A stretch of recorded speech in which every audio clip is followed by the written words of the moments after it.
Welcome back to our mini episodes of No Utes in the Valet. The audience engagement for the show has gone absolutely through the roof, and subsequently we wanted to break the episodes in half to give you guys the attention that you deserve. So many questions in our inbox and so many topics that aren't necessarily directly related. That. Hold on. No, just wait. I was flying to Adelaide last week. To what we're talking about in the weekly pod. I was flying to Adelaide last week, Isaac? And I was sitting next to a husband and wife, and the husband was a big footy fan. Yeah. And so he sort of broached the conversation. And then his wife took over and said, I'm a massive fan of the pod. Absolutely love you and Elliot. Da-da-da-da. So I hopped on the plane, sat next to this husband and wife. They're from Barwon Heads. I didn't catch their name. Mm-hmm. And hi, if you're listening. He wanted to talk footy the whole time. And she wanted to talk no utes. And we ended up talking no utes. Hey, did I tell you the story about the guy that came up to me in the gay bar? Have I never told you that? Which one? Well, mate, there'd be 1,000 stories about guys coming up to you in gay bars. No, but this is specifically... No, I'm also trying to look. Hold on. Got him. Hold on. I need to recalibrate. Well, not if you have a crinkled shirt, they wouldn't come assholes. Hold on. So I was at a gay bar. Yeah. Wow. Shock horror. And what are they like? A guy, they're really fun. I'm going to take you because, great segue, this guy came up to me in the bar and I was like, okay, where's this going? And he was obsessed with no utes. Yeah, right. And so we're finding we're meeting you guys in real life now, like out and about, and No Utes is a project that we love so much. And, you know, we see the metrics and we can see you guys engaging, but I guess we see it in numbers, but we don't see it in real life. And so you don't. This guy came up to me and I was like, what's this going to go? And he's like, I'm obsessed with Isaac. I love the show. And I was just like, wow, I cannot believe the diversity of our audience. Yeah. And how many different people from different walks of life are listening to it. So thanks for the support. Yeah, thank you. Okay, sorry. Tell a friend. Tell a friend, send it around. Come on the show. We can take random listeners. Yeah, let's do a fan. Well, we may as well go to a gay bar and do an do a live show. Speaking of gay bars, which... I don't think this is where we're heading. No. Okay, I'm going to pick that up again. Okay, so... No, you don't need to pick it up. I'm really being thrown in this mini yet. Okay, I'm picking it up. He's nervous about folks coming up to him. That's all right. Okay, you should be nervous because I've been speaking to your wife a little bit recently, and at the risk of saying something NSFW, not safe for work. Right, yeah. She seems frightfully. I was in a football club for 15 years. Everything was safe. Well, mate, you did have a chat to Candace because she seemed frightfully passionate about this show called Off Campus. Oh, I've heard. What I can't have on earth is going on? I haven't seen it. I have not seen it. So I feel like you're the expert here. I'm not an expert. Seriously, I get home every day and all she's doing is talking about this bloody off campus and all her friends are in group chats and, I think it's Gareth or Garrett or something like that. Oh, I wish our husband was like Gareth. Why? What's Garrett? Quick, describe him to me. I don't know. He's some ice hockey jock at... Ice hockey? Yeah. I thought the gays had ice hockey. That was heated rivalry. At college. And...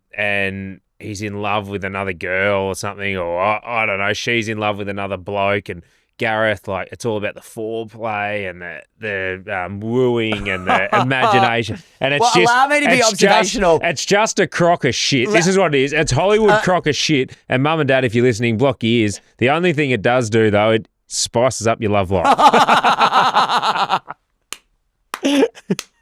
I cannot do the dishes without getting slapped on the ass at the moment. Well, Mitch, if you're listening, babe, go and watch a little bit of Off Campus because... well, I reckon Mitch would be a fan of this Garrett or Gareth or whatever his name is. It's quite hard to throw a leg when you've only got one. Okay, now, let's take it to the audience. Well, I reckon Gareth's got 3. Oh, my God. Okay. Yeah. What have we got this week? Seen, heard, read, I'm going to do this week. And you won't be over this because you're boring. But Amazon. Do you watch Amazon Prime? Do you have that subscription? No, but I literally use Amazon every single day. Who doesn't? So if you don't have the Amazon Prime subscription, right? Season 5 of Clarkson's Farms just dropped. Are you a Jeremy Clarkson fan? Top Gear, Grand Tour?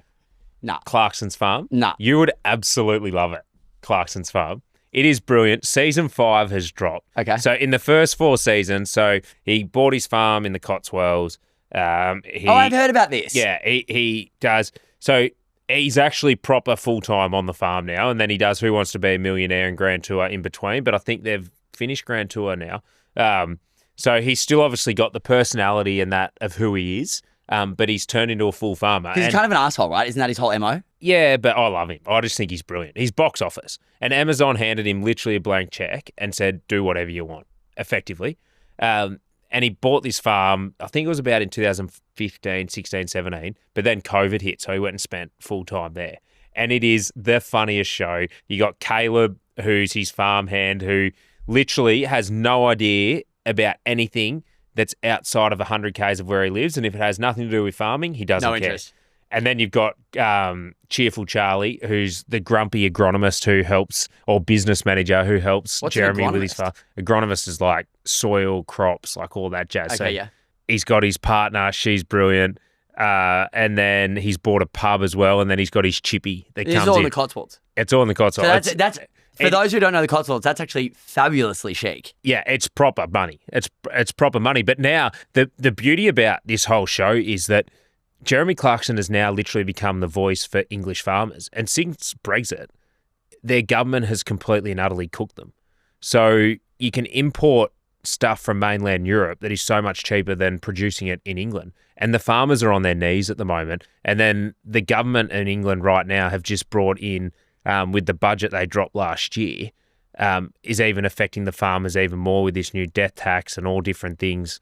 So it's crazy. It's a great watch. It's very educational. And if you haven't watched Clarkson's Farm, whether you like him or not, just watch it, because you are watching a bloke try and farm who has absolutely no idea, and it's just giggles for an hour every episode. Brilliant. Okay, done. Okay, so I've started all the recovery for my broken leg, and I am doing it at the at Amy Park at the Melbourne Sports Medicine Centre. But I'm also doing. I know the blokes that own that. They're legends. Yeah. And I'm also doing. They've got me back moving, and they've sent me to a gym in Richmond called Undefeated. So I just wanted to give a shout out to the gym that I'm working out at. It is by far the best gym I have ever been to in terms of. And you're a member at all the private ones as well. Well, yes. But this is from a rehabilitation recovery perspective. It all specializes in machines. Yeah. So I have a machine for everything because I can't really walk or do any lower body stuff. So they got a machine for a matchstick. They got a machine. Fuck you. They have a machine for every single thing. So it's amazing. The culture there is amazing. You've got people from all walks of life. No one's judging, and it's just a really, really epic environment. So I just wanted to shout out to T and Mike, the owners, who have had, I think it's a year old now. Yeah. It's on Church Street, Richmond. So if you're a Melbourne-based listener and you're looking for a new place to work out where you'll feel super comfortable, whether you're coming back from injury or you're a seasoned pro, I couldn't recommend it high enough. What about Melbourne Park Sports Medicine as well? That's where I'm going for. Yeah, no, but how good are they? They're amazing. This is no pump up or it's just like, it's a brilliant spot. They've been incredible. If you got a sports injury, that's where you want to go. Without question. I'm having, I've got the best group around me helping me come back from the leg, and I'm super grateful. So there's some shout outs. If you're injured, go have a look at those guys. If you're injured or you're not injured, but you just want a really good gym, definitely go have a look at Undefeated on Church Street. Right, we gave our audience a bit of a pump up at the start because we've met some pretty cool people that are listening to us at the moment, and there's some questions, and this is it. Amy, what's the leg update?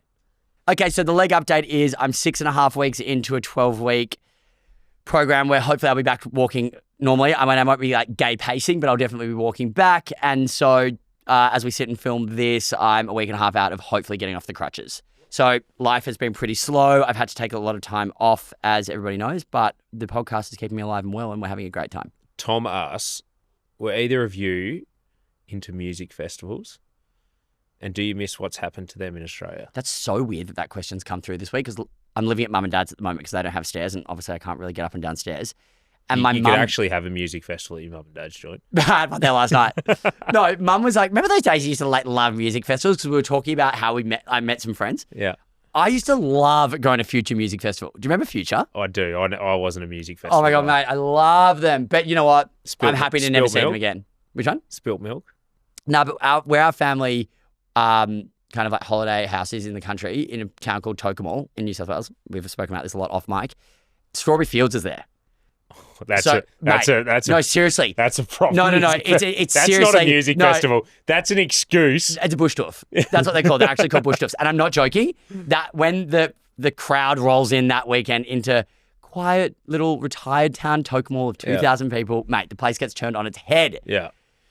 So I mean, it's great for the local IGA. I mean, it pumps, but I don't know about music IGA. festivals. I'm in my mid-30s. I was going to say, do they eat? I'm not sure they eat. Well, no, they're going to get water, I think. And Herbie, I know who this is from. Why aren't you answering any of these questions? I feel like you're grilling me. Well, no, I wasn't a massive music festival. Okay, fine, person. Yeah, just You're playing footy. I was playing footy, and you go to the odd one, but B&S Ball better than a music festival. Sure. Herbie, I know this one. She's my producer on Dead Set Legends on a Saturday morning on Triple M. Shut up. I think picking up men in the MCC is a myth. Have you? Oh my God, is this what we put on socials? Have you ever picked up a man in the MCC? No, but I've never been to the MCC. You're a member of the MCC. I've been on mic and said this. I have had my MCC membership for, I think I said 5 years last time we were recording it. It was I reckon before you would have had it since birth. No, I haven't had it since birth. No one's had it since birth. Doesn't it take 20 years to get? Yeah, but you would have signed up at birth. Mark my words, and this could be a nice side quest for us to do. Yeah. I have not been to the football, and I, hand on my heart, mean this, I reckon for a decade. Yeah, I am not joking. Okay. How old am I? 35. We'll take you to the grand final. I used to go with Jacinta when Bud was playing at the Swans and when I lived in Sydney the first time. So that was 10 years ago. Yeah. And I'd go and watch Bud. So since I moved back to Melbourne. Yeah. You'd watch Bud or the Swans? Well, depends who was playing. Bud wasn't the only one I was watching. What's the question? I think picking up men in the MCC is a myth. Shit. What do you think are the stats? Sorry, and how do you actually pull it off? Well, we need to phone a friend. Well, I can tell you how to pull it off. I'm not sure how to pick up a man in the MCC, though. On that, we'll get some Fed stats and we'll come back to you next week. You're an idiot. We'll see you next week. And if you're just tuning in, two unlikely mates, celebrity stylist Elliot Garno and Norm Smith medalist Isaac Smith are here to tell you what is what. Hey, no utes in the valet.